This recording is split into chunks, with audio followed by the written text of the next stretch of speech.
সামাজিক মাধ্যমেই হোক বা প্ৰচাৰ মাধ্যমেই হোক ৰাজীৱ শদিয়াক মৃত্যুৰ পিছত যিমান প্ৰচাৰ কৰিছে, জীয়াই থকা অৱস্থাত তাৰ যদি প্ৰতিভাখিনি তেনেদৰে প্ৰকাশ পালেহেঁতেন বা প্ৰচাৰ হ'লহেঁতেন মোৰ আৰু ভাল লাগিলেহেঁতেন। এটা কথা উপলব্ধি কৰিলো যে সি ইমান বছৰ গীত গালে কিন্তু সি বাণিজ্যিক হ'বলৈ নিশিকিলে।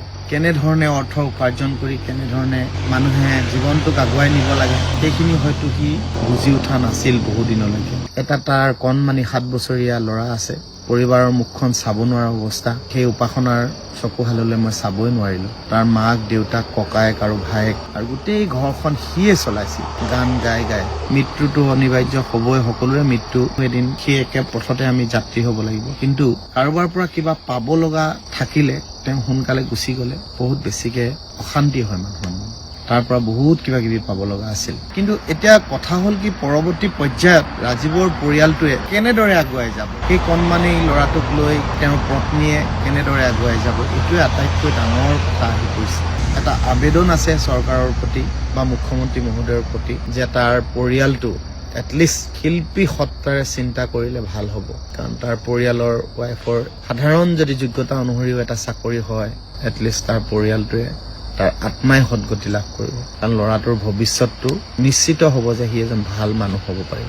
বহুতেই বহু আশা দি গৈছে, মই বহি থাকোঁতেই প্ৰতিশ্ৰুতি দি গৈছে, কিন্তু সেই প্ৰতিশ্ৰুতিবিলাক যাতে প্ৰতিশ্ৰুতি হৈ নৰয় সেইটোৱে মই আশা কৰিম আজিৰ দিনটোত। অসমীয়া মানুহবিলাক আৱেগিক মানুহ, আপোনালোকে জানেই, হঠাৎ পাহৰি যায়। মই ভাবোঁ যে যিসকলে প্ৰতিশ্ৰুতি দি গৈছে তেওঁলোকে এটলিষ্ট সেই প্ৰতিশ্ৰুতি ৰক্ষা কৰিব। আৰু ৰাজীৱৰ পৰিয়ালটো সদায় আপোনালোকে খবৰ ৰাখিব। ব্যক্তিগতভাৱে মই ৰাজীৱ শদিয়াক যিমানখিনি তেওঁৰ শিল্পী সত্তাক জীয়াই ৰাখিব লাগে মোৰ ফালৰ পৰা মই সেইখিনি চেষ্টা কৰিম।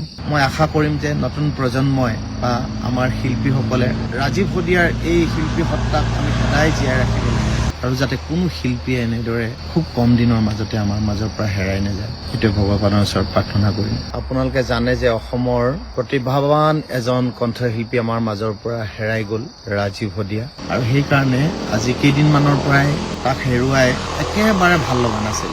2011 চনতেই ৰাজীৱ শদিয়াই ৰাতিপুৱা এটা বেগ লৈ প্ৰায় 5 মান বজাত মোৰ ৰাজগড় স্থিত গুৱাহাটীৰ বাসগৃহত উপস্থিত হৈছিল। আৰু সেইদিনাই মই তাক সুধিছিলো যে তোৰ ঘৰ ক'ত? তেতিয়া সি কৈছিলে যে মোৰ ঘৰ শদিয়াত, বহুত ভিতৰত বুলি কৈছিলে। আৰু সি মোক কৈছিলে তাৰ নাম ৰাজীৱ গগৈ। আৰু সেই 2011 চনৰ শেষৰ ফালে তাক মই ৰাজীৱ শদিয়া নামেৰে ৰাইজৰ মাজলৈ আগবঢ়াই দিছিলো। সি এটা খুব প্ৰতিভাৱান কণ্ঠশিল্পী আছিল, খুব ভাল চিন্তাৰ এজন ব্যক্তি আছিল। মোৰ ৰাংঢালী পৰিয়ালৰ আটাইতকৈ মোৰ প্ৰিয় আছিল সেই ৰাজীৱ শদিয়া। তাক আমি বৰ অকালতে হেৰুৱালো। আৰু সেই গুৱাহাটী ঘৰখনলৈ লৈ যোৱা মানুহটোৱে হৈছিল ঢলা ঋতুৰাজ বুঢ়াগোহাঁই। ঋতুৰ ৱাইফৰ ডাঙৰ মোমায়েকৰ ল'ৰা আছিল ৰাজীৱ শদিয়া। আৰু সি মোক কৈছিলে যে ককাই, ল'ৰা এটা আছে শদিয়াৰ, ৰাজীৱ গগৈ, বৰ ধুনীয়া গান গায়, গান লিখেও, গতিকে আপোনাক তাৰ ওচৰলৈ মই পঠাইছো। এদিন দুদিন কৰি 3টা দিন সি নাইট ছুপাৰৰ টিকেট কাটিও কেঞ্চেল কৰে, সদায় কোনো দিন নাযায়। অৱশেষত গৈ 2011 চনত সি মোৰ ঘৰ পাইছিলগে। প্ৰায় 2টা বছৰ আমি একেলগতে আছিলো। আৰু তাৰ পিছত আহি সি তিনিচুকীয়াত নিগাজিকে থাকিবলৈ ল'লে, বিয়া বাৰু পাতি। মই তাক কৈছিলো যে আৰু 2টা বছৰ তই আমাৰ লগত একেলগতে থাক। আৰু তাৰ মৃত্যুৰ পিছত মই এটা কথা উপলব্ধি কৰিলো, তাৰ মৃত্যুৰ বাতৰিটো বহুত বহল প্ৰচাৰ হৈছে। ভালেই লাগিছে, কিন্তু সামাজিক মাধ্যমেই হওক বা প্ৰচাৰ মাধ্যমেই হওক ৰাজীৱ শদিয়াক মৃত্যুৰ পিছত যিমান প্ৰচাৰ কৰিছে, জীয়াই থকা অৱস্থাত তাৰ যদি প্ৰতিভাখিনি তেনেদৰে প্ৰকাশ পালেহেঁতেন বা প্ৰচাৰ হ'লহেঁতেন মোৰ আৰু ভাল লাগিলেহেঁতেন। মই তাক খুব কম সময় মোৰ লগত পালোঁ, কাৰণ সি বিয়া বাৰু পাতি তিনিচুকীয়াতে থাকিবলৈ ল'লে। আমি টেলিফোনতে কথা হৈ থাকোঁ। এইকেইদিন খুব সঘন যোগাযোগ আছিল বছৰৰ শেষৰ ফালে তাৰ লগত। আৰু ৰাংঢালী ৰিলিজৰ দিনাও সি এটা শুভেচ্ছা বাণী আপোনালোকলৈ পঠিয়াইছিলে, মই মোৰ পেজৰ জৰিয়তে আপোনালোকলৈ পঠাইছিলোঁ। সি আটাইতকৈ আনন্দিত হৈছিল ৰাংঢালী 25টা বছৰ যে অতিক্ৰম কৰিলে। তাৰ গাঁৱৰ ঘৰলৈ আহিছিলোঁ, টুপচিঙা সেই গাঁওখনলৈ। সেই টুপচিঙা গাঁওখন একদম নিজান নিপাল, আৰু মই একদম ম্ৰিয়মান হৈ পৰিলোঁ। বহুত দিনটো থাকিলোঁ তাৰ ঘৰত, প্ৰায় আধা দিনেই থাকিলোঁ। যিমান সময় বাগৰি গৈছিল সিমান গভীৰ হৈ গৈছিল মোৰ মনটো।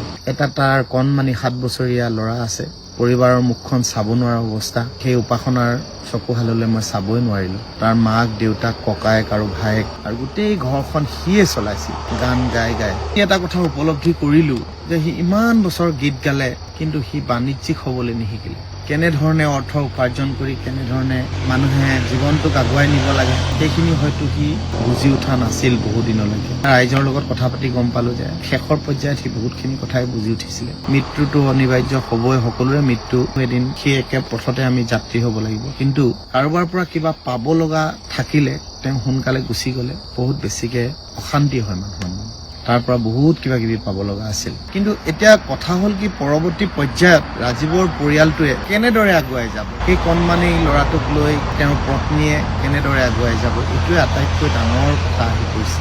এটা আবেদন আছে চৰকাৰৰ প্ৰতি বা মুখ্যমন্ত্ৰী মহোদয়ৰ প্ৰতি যে তাৰ পৰিয়ালটো এটলিষ্ট শিল্পী সত্তাৰে চিন্তা কৰিলে ভাল হ'ব। কাৰণ তাৰ পৰিয়ালৰ ৱাইফৰ সাধাৰণ যদি যোগ্যতা অনুসৰিও এটা চাকৰি হয়, এটলিষ্ট তাৰ পৰিয়ালটোৱে তাৰ আত্মাই সদগতি লাভ কৰিব। কাৰণ ল'ৰাটোৰ ভৱিষ্যতটো নিশ্চিত হ'ব যে সি এজন ভাল মানুহ হ'ব পাৰিব।